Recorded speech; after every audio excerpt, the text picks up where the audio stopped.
une salutation tout spéciale à tous nos auditeurs et je vous remercie de partager avec nous le plaisir de connaître des artistes lavallois. Aujourd'hui, j'ai le plaisir d'accueillir un gars formidable. Vous allez voir qu'il est polyvalent, il est compétent, il est plein de talent. Alors, Lionel Laurenceau, je te salue. Ça fait plaisir de t'accueillir. À moi aussi, merci de l'invitation. Lionel, dis-moi, tu es coloré? À un moment donné, de toutes les façons, tu es originaire d'Haïti, je crois. Oui, tout à fait. Je suis né en Haïti. Mais ça fait quoi, une cinquantaine d'années que j'ai laissé Haïti et j'habite au Canada depuis plus de 40 ans. Depuis plus de 40 ans déjà. Oui. Et puis, mais à Haïti, c'était la période difficile quand même. Pas vraiment, parce que j'ai joué pour beaucoup d'années et j'ai vécu 20 ans en Haïti. Alors, oui. Tout à fait. Et en Haïti, à ce moment-là, il n'y avait pas beaucoup de déboires, comme c'est le cas depuis quelques temps, vous savez. Donc finalement, j'habitais, je me rappelle bien, j'habitais à côté d'un peintre. Et c'est comme ça que le goût de faire la peinture a débuté chez moi. Ah bon, explique-moi, mais qu'est-ce qu'ils faisaient ces gens-là? À vrai dire, comme Haïti est connu pour être l'un des pays les plus prolifiques en peinture, oui. D'ailleurs, dans toutes les Antilles, c'est le pays où l'on rencontre le plus de peinture, qui produit le plus de peinture, ou bien qui crée le plus de peinture, effectivement, pour le monde entier, parce qu'il y a beaucoup de formes de peinture en Haïti. Peinture naïve, peinture primitive, toutes sortes de peintures, mais ma peinture est un petit peu plus moderne, disons, parce que j'ai préféré me spécialiser dans quelque chose que Haïti n'avait pas. Alors je me suis dit, voilà, donc comme j'avais déjà une bonne main pour le dessin, alors je me suis dit que je vais peindre les gens et les coutumes de ce pays-là en montrant, en essayant de faire ressortir sur le visage, eh bien, ce qu'on appelle l'intériorité du personnage. C'est comme ça que je peins. Et tu es autodidacte, quoi? Non, j'ai été à plusieurs écoles. Oui, alors que j'avais 9 ans, mon père m'a fait prendre des cours. Par la suite, j'étais un petit peu paresseux dans mes cours classiques parce que je me rappelle, j'ai été élevé par des pères. Et puis, au lieu d'étudier mes leçons, eh bien, je décidais le portrait du père qui me parlait en face. Tu avais déjà cette habileté? Oh, tout à fait, bien sûr. Et puis, par la suite, j'ai suivi des cours par des professeurs français, par des professeurs de toutes sortes de pays. Et puis, à l'âge de 21 ans, là, j'ai commencé ma carrière aux États-Unis.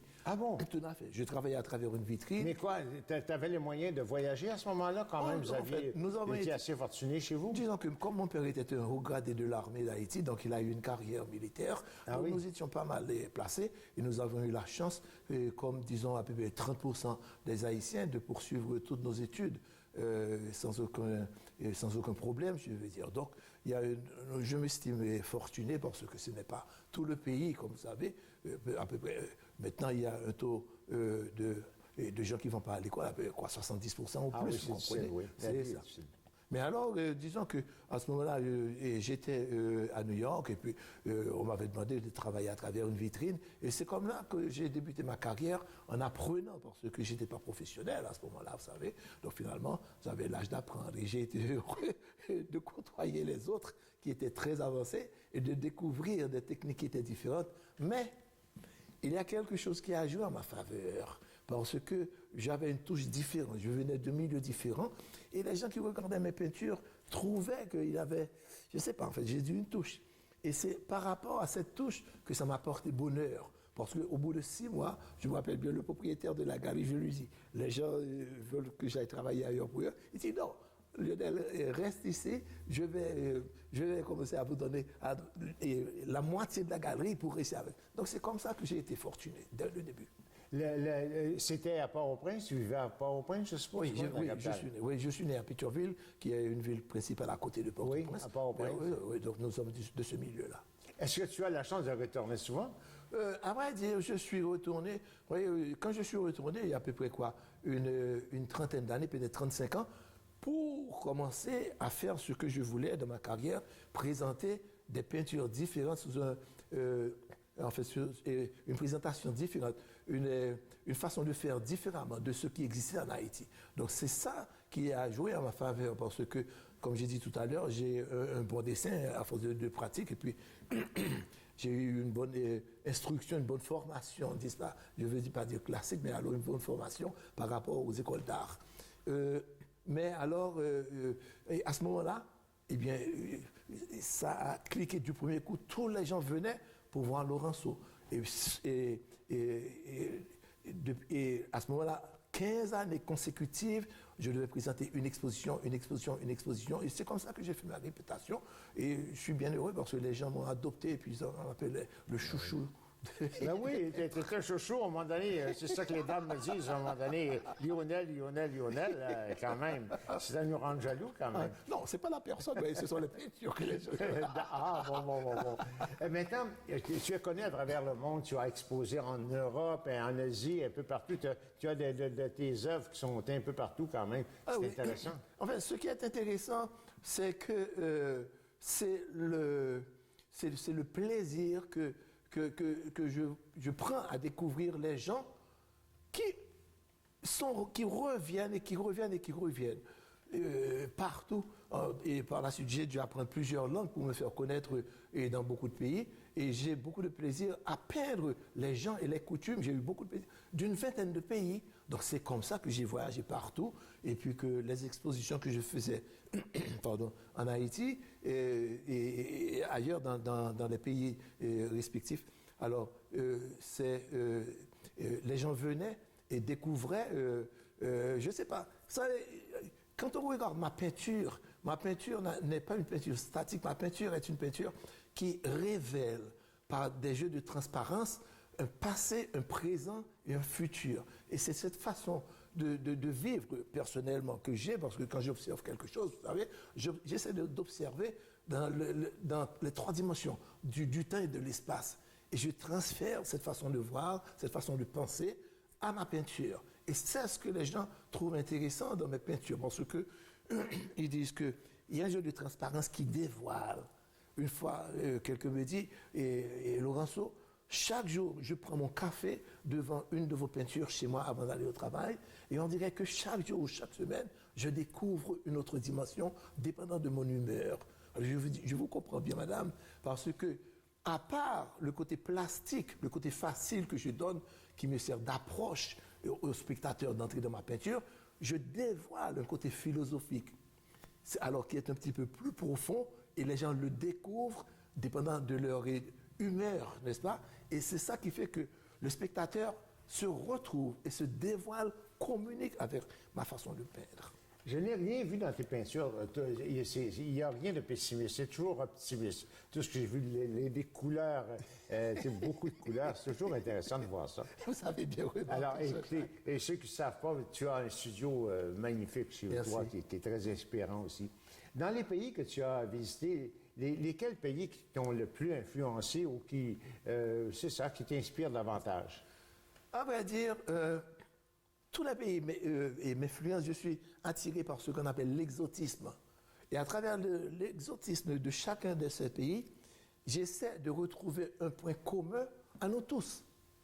Ce point commun-là, je peux appeler, c'est l'universalité.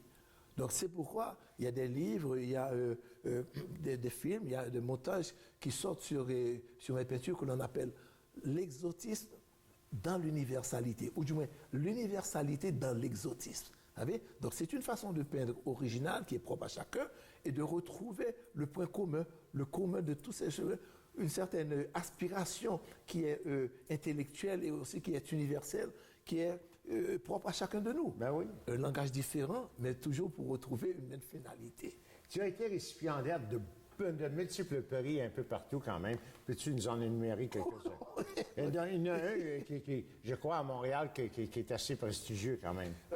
À vrai dire, à chaque fois, les gens me remettent beaucoup de trophées, j'ai une multitude, je peux dire, à la maison. Oui. Mais alors, j'ai beaucoup de respect, beaucoup de plaisir de vivre ici à Montréal. Alors, c'est pourquoi, une fois, on m'avait invité et puis ils m'ont reçu comme citoyen d'honneur de la ville de Montréal. Ben oui, citoyen d'honneur. Mais je suis très gré. On a oublié de le faire pour le 50e anniversaire à Laval. On oublie quand même.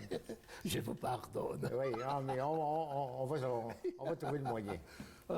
Mais je suis, en fait, c'est mon pays préféré parce que pendant l'hiver, je disparais un petit peu, je profite pour aller à l'extérieur, mais quand même, quand je reviens ici, je passe toujours l'été, je ne pars pas beaucoup. et je pèse beaucoup l'été. D'autant plus, vous savez, je suis un homme d'intérieur. Je ne sors pas beaucoup, je passe mon temps. Mais d'ailleurs, tu es un cuisinier exceptionnel. Eh bien, quand quelqu'un vient à l'intérieur, s'il fait ça, il ne pas faire à manger, Oui, il va forfait tout le temps. Hein? Et, en fait, j'ai toujours... je me suis dit, au lieu de sortir, parce que je passe des fois 15-18 heures à peindre, et chaque jour, et jusqu'à maintenant. Et puis, au lieu de sortir pour aller manger, il fallait bien que j'apprenne, ou bien que je me dédie à faire de la nourriture. Alors, j'ai appris, je suis même devenu un chef cuisinier depuis 35 ans. J'ai suivi beaucoup de cours, j'étais à l'école, toutes sortes de choses, mais je suis spécialisé dans ce qu'on appelle cuisine internationale. Mais tu as la passion des piments. Oh, écoutez, moi, c'est le goût. C'est le goût. J'ai un goût très élevé dû à cause de cette affinité d'exotisme que j'ai dans tous les pays. Et il n'y a pas beaucoup de gens qui savent qu'il y a plus de 3500 types de piments dans le monde entier. À chaque pays, je vais dans les marchés, je rencontre les gens, je communique. C'est une façon intime avec la façon de faire avec les gens. Donc finalement, comme vous parlez des gens exotiques, les gens de ce qu'on appelle arrière-pays, vous voyez, ce sont ces gens-là que j'aime peindre. J'aime peindre ce qu'on appelle la vérité intime. Et à partir de tout ça, là, je retrouve leur façon de cuire, de manger, de penser, de tout ça. Et dans les piments, je retrouve ce goût élevé que je retrouve dans chaque pays. Par exemple, au Pérou, il y a un piment qu'on appelle le rocoto. C'est le seul piment qui contient des pépins noirs, par exemple. Mais un pays qui a la forme d'une pomme, vous comprenez? Mais, en tout cas, chaque pays, c'est très intéressant. À la maison, je fais pousser des piments aussi. Lionel, dans tes aspirations, quelles sont tes ambitions sur le plan de la peinture? En fait, vous savez, mon ambition, n'est-ce pas, est peut-être même quotidien. Parce que des fois, je peins. Et jusqu'à ce que je puisse le peindre, et puis je vais dormir. Vous comprenez? C'est pourquoi je ne sors pas. Je me réveille un peu tard le matin, 9-10 heures, vous savez, mais je peux travailler jusqu'à 5, 6, 7 heures, 8 heures du matin. Formidable. Pendant toute la nuit. Les gens, dans le voisinage, ils me connaissent, ils disent, lui, il travaille toute la nuit. Vous voyez? Donc, on ne me voit pas sortir, mais je me dédie à ma passion. Et puis, comme je suis bien chez moi, donc, finalement, je me retrouve dans moi-même. Donc, Lionel, les spectateurs voient quelques-unes de tes peintures. Alors, s'ils veulent s'en procurer, on peut te téléphoner, naturellement. Vous savez, c'est un petit peu plus difficile, tout simplement parce que souvent on demande comment vit un peintre. J'ai eu la chance d'avoir connu beaucoup de galeries et des intermédiaires. Vous voyez, ces intermédiaires-là qui me représentent dans des pays respectifs. Mais ce sont ces gens avec qui... Mais je suis dans Laval, vous avez donc quelqu'un connaît Lionel Laurenceau. Ou bien sur mon site, vous savez, quand on va sur mon site... On ira voir ton site. Voilà, le site Lionel Laurenceau. Ah, après, dire laurenceau.ca, et puis on voit une centaine de peintures, et puis de tout ça. On peut bien Lionel, ça a été un grand plaisir de t'accueillir. Tu vois que le temps passe vite, près de 15 minutes déjà à converser, à s'amuser. C'est toujours amusant. Écoutez, j'espère qu'on va avoir le plaisir de récidiver puis d'avoir ça. On te souhaite la plus belle des chances. Et on aura probablement l'occasion de faire quelques petites expositions pour que les gens puissent admirer et apprécier ton travail. Ça fait plaisir. Merci beaucoup, Lionel. Merci d'être gentil à toi.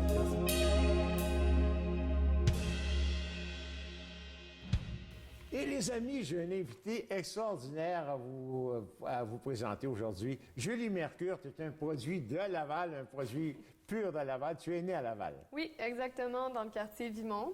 Ça fait plusieurs... En fait, j'ai vécu là toute ma vie. Toute ta vie? Oui.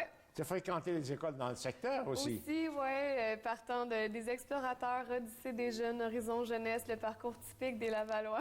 Même au niveau du travail, je crois que tu as été même monitrice dans les parcs. Oui, non? Aussi, à Vancouver, j'ai fait... À Vancouver? Oui. On ne se refuse rien, quoi. Non, en fait, vers l'âge de 16 ans, j'ai fait un échange étudiant pour aller pratiquer mon anglais pour l'améliorer et je travaillais dans des camps de jour là-bas. Des camps de jour là-bas, tu as aimé ça? Oui, j'ai adoré l'expérience, un beau quasiment 2 mois. C'était parfait. Tu aimes voyager? Oui, j'adore voyager, grande voyageuse. J'ai fait le tour pas mal des États-Unis, de l'Europe, l'Espagne, le Portugal... la Suède, à chaque année, je sais pas que je pars. La Rive-Sud de Montréal aussi? Aussi, moins souvent. Ah, comment on a tout visité? Depuis que mon frère y habite. Ah, bien, c'est formidable, ça, de visiter ça.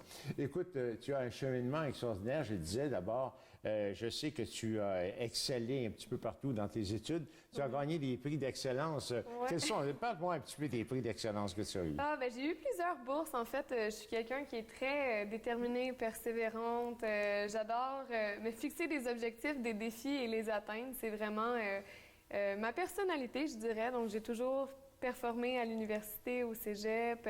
Dans les cours, je faisais beaucoup de défis marketing. J'ai appliqué sur des bourses. Alors, c'est ça. C'est vraiment... Tu en as eu beaucoup, donc tu as eu des bourses, par exemple, à l'Université du Québec, je crois, des bourses Oui. à l'Université du Québec. Ouais, des Tu as bourses reçu des excellentes. bourses aussi de compagnies d'assurance. Aussi, je oui, crois. la capitale. J'ai eu plusieurs bourses. Je me rappelle plus de tous les titres que j'ai eus, mais Mais c'est fantastique! oui. Hein? Tu travaillais fort quand même, tu étais très studieuse et très, très déterminée. Beaucoup de discipline, je suppose? Ouais. Oui, ça vient des parents, ça. Oui? Oui. Ah bon? Respire. Maintenant, tu as eu le goût de la peinture. De la peinture. C'est un goût où tu as commencé jeune à faire du dessin, de la peinture. Oui, en fait, au primaire, je me rappelle que les professeurs me disaient toujours dans mes notes, mes bulletins, de cesser de dessiner. Je dessinais dans tous mes cahiers et vers l'âge d'environ de 8 ans, ma grand-mère m'avait offert un kit pour peindre. Donc, Oui. j'ai commencé à partir de cet âge-là et j'ai continué. Je crois que quand on est artiste pour la vie. Pour l'enfant, Ouais. tu aimes la créativité. Est-ce que tu fais d'autres sortes de créativité, par exemple, d'autres sortes d'art que la peinture aussi? D'autres sortes d'art, pas vraiment. Je fais un peu moins de dessin qu'avant. Mon travail est très artistique. C'est vraiment de travailler avec justement Je travaille dans une agence de publicité, donc de travailler avec des directeurs de création, une équipe vraiment créative. Donc, je touche beaucoup à la créativité dans le domaine où je suis, sans nécessairement le faire par moi-même puisque je suis chargée de compte. Mais l'art fait partie de ma vie en général, autant dans les voyages, quand j'aime beaucoup aller voir des galeries d'art et tout. Les voyages t'inspirent pour la peinture, Ouais. je suppose, oui. Et quels sont les pays qui t'ont le plus inspiré, qui t'ont amené un peu plus, je sais pas, qui t'ont amené à faire une production différente ou des sujets différents? Je dirais la Scandinavie, le Danemark, c'est un endroit en fait, c'est l'endroit que j'ai préféré. Et ça m'a apporté vraiment une touche au niveau du design, les couleurs. C'est un endroit où toutes les écoles de design sont reconnues C'est là-bas vrai. beaucoup. C'est vrai. Autant dans les vêtements, dans les maisons, dans tout. Et Hawaï, étonnamment, c'est une place très, très colorée, beaucoup de galeries d'art avec Kaiohai. des personnes, oui, avec des personnes connues qui exposent à ces Oui. endroits-là. Oui, j'ai remarqué qu'à Hawaï, il y avait beaucoup de couleurs aussi, Ouais. c'était vraiment intéressant. Kaiohai aussi, c'était pas mal intéressant. Ouais. Il y a de quoi faire. Mais c'est inspirant, c'est Ouais, formidable ouais. de Ouais, faire ça. C'est parfait. Oui. Maintenant, tu peins, quelle technique que tu utilises surtout? J'utilise la peinture à l'huile. Je peins beaucoup avec... à la base, en fait, sur mes toiles, je mets du modeling paste, qui est une sorte de plâtre qui sèche. Donc, pour faire la texture, j'utilise les pinceaux, spatules. Ça se limite pas mal à ça, très de base, en fait, comme matériel. Quelque chose de mixant? C'est quoi? Toujours des techniques mixtes. Oui, exactement. J'ai essayé l'acrylique, mais c'est pas le médium avec lequel je suis Non? plus habile, je dirais, puisque j'ai peint toute ma vie à l'huile. C'est vraiment... ça sèche tellement vite que je crois que le sujet doit être différent. Quand je fais de l'acrylique, ça va dépendre des sujets. Je vais pas faire de visage à l'acrylique. J'en ai essayé, mais la plupart du temps, je vais faire, par exemple, des bouleaux, autre chose, plus pour explorer, pour développer des techniques. Dans le travail que tu as fait, j'ai vu surtout des figures. Est-ce que tu fais aussi beaucoup de paysages, des choses semblables? J'en fais. Je dirais que mon créneau, c'est vraiment les figures. Tout ce qui est paysage, nature, animaux, c'est vraiment pour explorer, pour découvrir ma technique, en fait. Et je trouve que quand on explore, on peut vraiment trouver quelque chose que sans explorer, on n'aurait pas su. Donc, c'est vraiment plus dans cette optique-là. Ah, ben c'est formidable, Ouais. quand même. Maintenant, dans tes projets d'avenir, tu crois vers quelle sorte quels sont tes projets, tes ambitions, quand même, en peinture? En peinture, bien, écoutez, à long terme, j'aimerais en vivre vraiment dans plusieurs années ou sous peu à voir. Si c'est possible, je crois que oui. C'est beaucoup de détermination qu'il faut pour ça, parce que je pense pas que c'est facile de percer dans ce domaine-là. Par contre, je crois que je suis bien partie pour le moment. J'ai beaucoup d'expositions, de visibilité. C'est demandant au niveau d'avoir un travail à temps plein et à temps partiel, faire de la peinture. Il y en a beaucoup qui me demandent est-ce que je donne des cours de peinture. Mais pour le moment, je n'ai pas le temps puisqu'il faut que je dorme. Mais sinon, c'est à long terme, j'aimerais ça faire ça. Peut-être un mix aussi, marketing, peinture, continuer comme ça. Pour le moment, ça va très bien. Je te ferai remarquer que dans les gens qui nous entourent, on disait de toi que tu fais des sujets un peu comme Corneau, mais plus beau que Corneau. Il y a de la vie, il y a beaucoup d'expression là-dedans. Alors, c'est vraiment agréable de voir ça. Maintenant, par rapport à ton travail, de quelle façon peux-tu assimiler quand même ta peinture avec le travail que tu fais? Est-ce que ça t'inspire, ça t'aide dans ton travail, ou bien ton travail, est-ce qu'il t'inspire pour la peinture? Je dirais que la peinture est un exutoire. Mon travail est très stressant puisqu'on a beaucoup de clients, beaucoup de délais, d'échéanciers, de budgets à respecter. Pour moi, c'est vraiment le moyen que j'ai d'extérioriser mon stress, avec le yoga aussi, donc les deux. Par contre, c'est vraiment une façon pour moi de libérer ma créativité, tout le quotidien, en fait. Tu exposes beaucoup, donc tu fréquentes beaucoup de symposiums, quand même. Quels sont les symposiums qui ont été les plus intéressants pour toi, qui ont été qui t'ont favorisé davantage? Le symposium, en fait, je viens tout juste d'en faire un. C'est le symposium d'art de Sainte-Rose. Oui. C'est celui que j'ai trouvé, c'est une longue période, c'est 4 jours. Il y a eu environ 25 000 ou 30 000 personnes qui ont passé, beaucoup de collectionneurs, d'acheteurs, de connaisseurs, de gens qui aiment aller sur place voir les artistes, donc pas nécessairement des passants qui marchent dans un parc juste pour voir des toiles. Donc, j'ai trouvé que c'était un symposium formidable, bien organisé, les travails des bénévoles excellents.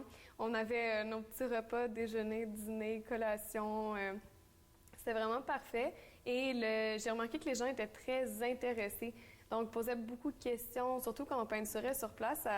Je voyais les gens s'accumuler autour du kiosque et se demandaient, en fait, de comment je travaillais, comment je faisais. Et c'est intéressant parce que souvent, les gens vont voir une peinture et si l'artiste ne peint pas à côté, ils peuvent se demander comment c'est fait et tout. Donc, c'est vraiment un bon symposium. Maintenant, on ne le fait plus, mais tu sais qu'il y a peut-être une vingtaine d'années, on demandait est-ce que c'est de la peinture par numéro?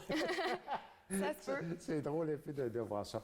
C'est vrai, j'ai remarqué qu'à Sainte-Rose, tu étais très populaire, tu attirais les masses. À mon avis, c'est intéressant de voir ça. Oui. C'est toujours inspirant de voir ça.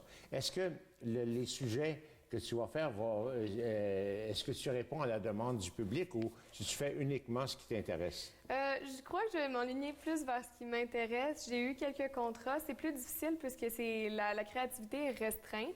Parfois, ça l'aide. En marketing, en fait, ça l'aide d'être restreint pour trouver des meilleures idées. Par contre, en création, souvent, j'aime mieux laisser libre cours à mes idées, tout ce que j'ai en tête, plutôt que d'avoir un cadre rigide à suivre. J'en ai fait quelques-uns des contrats sur mesure. Par contre, pour le futur, je pense que je vais vraiment m'enligner en étant l'artiste qui décide. Oui, tu es très habile. Ici, dans ta vie personnelle, actuellement, tu as d'autres loisirs à part ça? Oui, bien, en fait, l'hiver, je vais faire du ski, de la raquette, marche en montagne. L'été, ça va être du patin, la baignade, un peu de tout. Ah, t'es fort occupé, tu restes pas rien faire. Non, c'est ça, souvent en voyage. Oui, tes prochains voyages, c'est quoi? Prochain voyage, j'aimerais bien aller en Islande ou en Irlande et en Argentine. Ouais. Islande, il n'y a pas beaucoup de monde là quand même. Non, c'est sûr. 600 000 habitants, je crois. Oui, mais des beaux paysages, des belles couleurs. Oui, on dit des gens très sympathiques aussi. Ouais. J'ai des amis qui travaillent là. OK. Puis les gens sont très sympathiques. Et puis, quel autre pays, tu m'as dit? L'Argentine, que j'aimerais bien, oui. Pour les couleurs, les différences de climat. Je crois qu'on peut voir autant en se promenant dans le pays qu'on peut voir différentes scènes de nature et tout. Et l'Irlande. J'ai une amie qui quitte justement aujourd'hui, en ce moment.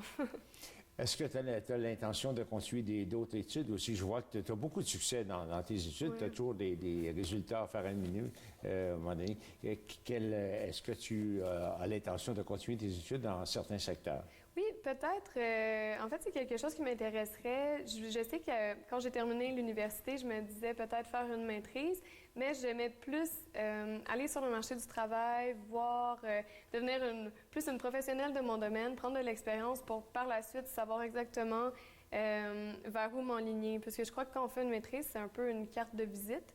Donc, par la suite, c'est quand on dit, par exemple, si je fais une maîtrise en médias sociaux, pour donner un exemple, ensuite, on est pris un peu dans ça. Donc, c'est vraiment de trouver ma voie avant. Peut-être aussi le domaine artistique, le marketing de l'art, c'est quelque chose qui m'intéresserait. Je sais que c'est un domaine qui n'est pas vraiment... Il n'est pas exploité. C'est ça, qui n'est pas exploité. Puis il n'est pas connu, les gens ne savent pas. Les gens ne connaissent pas le marché. Par exemple, le marché extérieur, comment on peut faire? Parce qu'actuellement, il y a beaucoup d'ouverture pour le marché extérieur. Oui, exactement. Donc, même à l'international, à voir. Oui, à l'international, oui. En France, est-ce que tu as exposé en France? J'ai exposé dans les Alpes françaises en 2010. C'était une très belle surprise. En fait, j'avais fait quelques expositions à Laval. J'avais eu des articles dans le Courrier Laval et tout. Et il y a un homme, en fait, qui vient du Québec, qui a marié une Française, qui vient de la région de Champagne, qui m'ont écrit sur Internet. C'était vraiment une drôle de coïncidence. Il voulait faire une exposition sur les femmes du monde. Et quand ils m'ont contacté, je croyais que c'était une blague. C'était la première exposition internationale que je faisais, donc j'ai supprimé le courriel. Par la suite, ils m'ont réécrit de nouveau en me disant « On aimerait avoir de tes nouvelles », tout ça. Et finalement, je les ai rencontrés à l'aéroport, un voyage au complet payé avec une exposition dans les Alpes, phase de ski. Un voyage payé, pour ça, on ne se prive de rien, quoi. Tout le kit. J'ai donné des cours de peinture là-bas. D'accord. C'était vraiment agréable, un beau voyage. Eh bien, Julie Mercure, si les auditeurs veulent se procurer des peintures, ils peuvent consulter ton site Internet. Ils peuvent sur Facebook également, je suppose? Oui, Facebook, Internet, Behance. Je suis pas mal sur tous les médias sociaux, Instagram aussi. C'est toujours, en fait, de Mercure Julie ou Julie Mercure qu'on peut me trouver. On va trouver. Ben, on va te souhaiter beaucoup de succès. Continue, tu es formidable. Ben, merci. C'est un grand plaisir d'avoir une relève aussi jeune, aussi dynamique. On est bien content de t'avoir parmi nous. Merci beaucoup. Ça fait plaisir.